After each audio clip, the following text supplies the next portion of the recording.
Well, what we're looking at today, we're going to be discussing some of the most basic concepts that come into human anatomy and physiology and biomechanics. Really important is we're looking at some of the effects that long-term posture can have upon your body, the balances and imbalances that occur, and how we can work to make them better.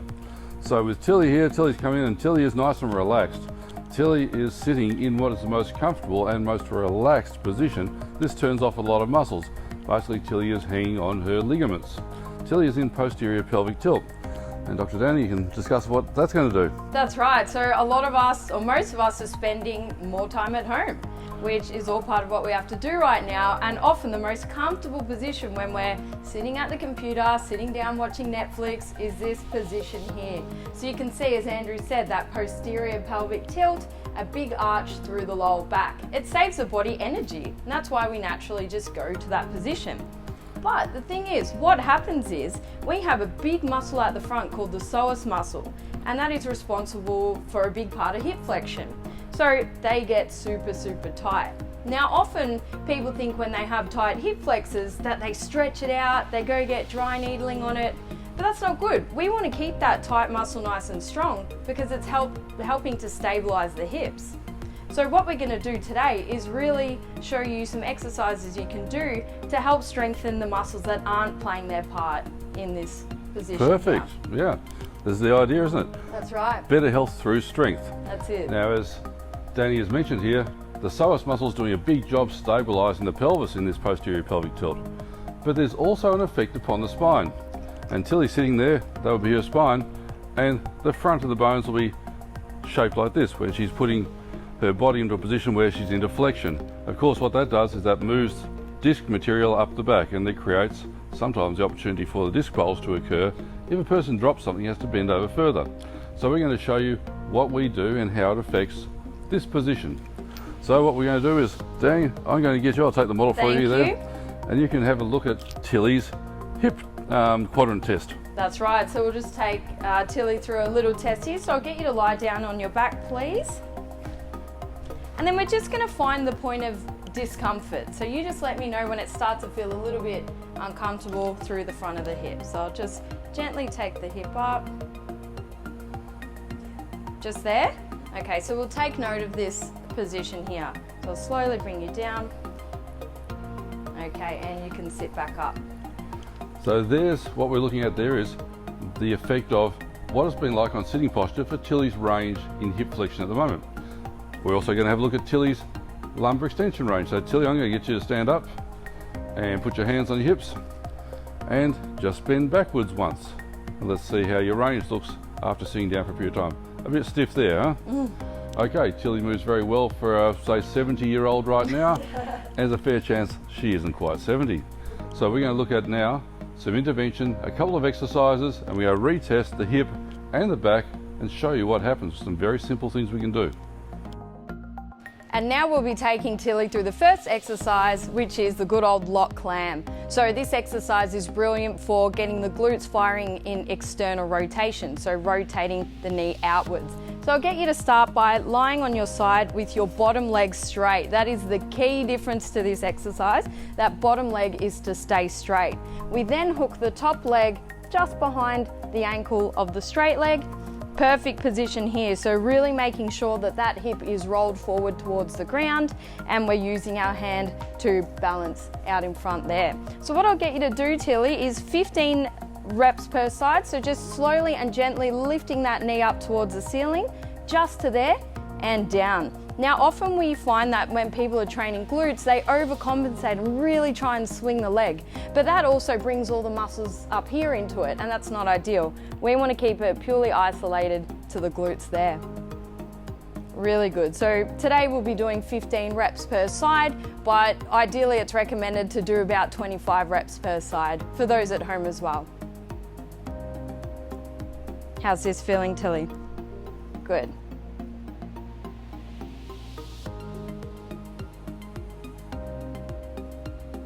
So it's really important just to be mindful. So the more that you do this, often the hips will shift backwards. So just try and catch yourself out and reposition yourself if needed. Great, let's swap sides there.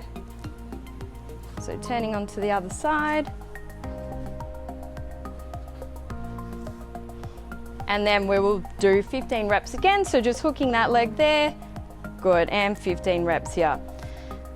So this is an effective long-term approach to taking some of the pressure off the hip flexors as well. So rather than attacking what is strong, we attack what's weak, and in most cases, it's the glutes for people here. So this is your number one tool, way ahead of stretching and dry needling of the hip flexors.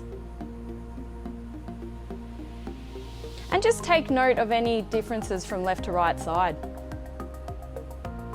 How's this side feeling, Tilly? Good.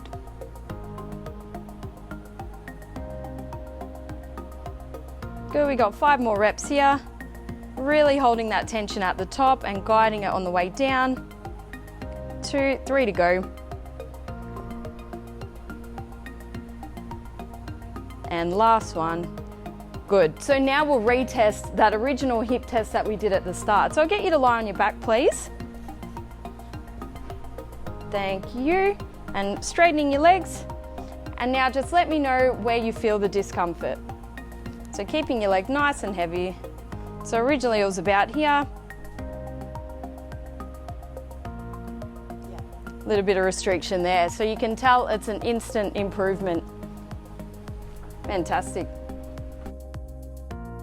Did see how Tilly's back was bending backwards after she had been sitting for a period of time. So after doing the clams and nothing else, let's see how your hands on your hips bending backward looks, Till. So that looks good. Now what we just saw then is we did no stretching, except we did some strengthening of the glutes, and the lower back actually moves better into extension. The mechanism by this is that by becoming more stable in the pelvis, the body's actually going to be happier to move. But we still have to address the fact that disc fluid does creep backwards. So the next exercise we'll do is, I'm going to keep your hands on the hips there, Tilly, and bend backwards about 10 times. And all you do is find that end of range, just leaning backwards. No problem to look backwards with the head, because spines and necks do look backwards. So this is fine. This is what we used to do as hunter-gatherers. We used to look at the birds in the trees. We used to climb the mountains. We have to look up occasionally. So this in itself is actually quite a useful movement. Tilly's going hips forward, shoulders back, nice, as we call it, a passive movement, just great. So there's 2 more of those, Tilly, you're going great. And we can see that the range is increasing with the repetitions, not having to force it. This is balancing out basically the disc fluid changes that happen from long-term sitting. So we know that the clams will affect the lower back, but also free up the hip. And by doing lumbar extension there, we're making sure that we're passively looking after the disc structures. So these are 2 of the most important exercises that we can possibly do as far as the basics for offsetting the long periods of sitting that we're going to be doing during the lockdown period. So we want to do our clams and we want to do our lumbar extension. Thanks there, Tilly. So Danny, it was really interesting, wasn't it? These are the things that we say so much in our clinics, and so much of simple, effective work that we can do that just makes a big change on people. That's right, and people are worrying about not having access to equipment or things like that. Those 2 were super simple, body weight, and that's it. We just need a little bit of patience and trust in the rehab process. This is it. All we have to do is we're making sure that we're doing something to basically balance ourselves. If we spend a lot of time in forward positions, we need to do a little bit of backward positions.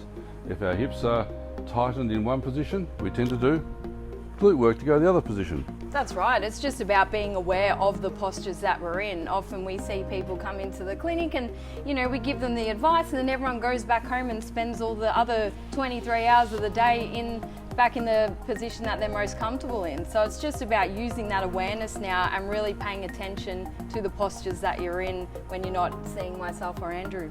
Yep, and with these exercises, we're usually saying we want people to do these at least twice a day. So it's about 25 of the clams, yep. 2 sets.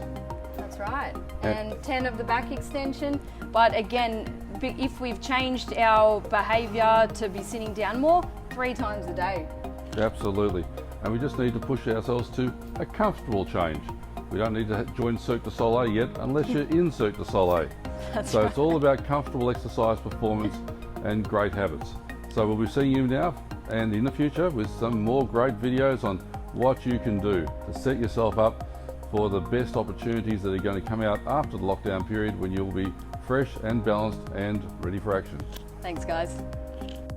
Thanks for watching, guys. If you liked what you saw, you can subscribe right here. Oh yeah.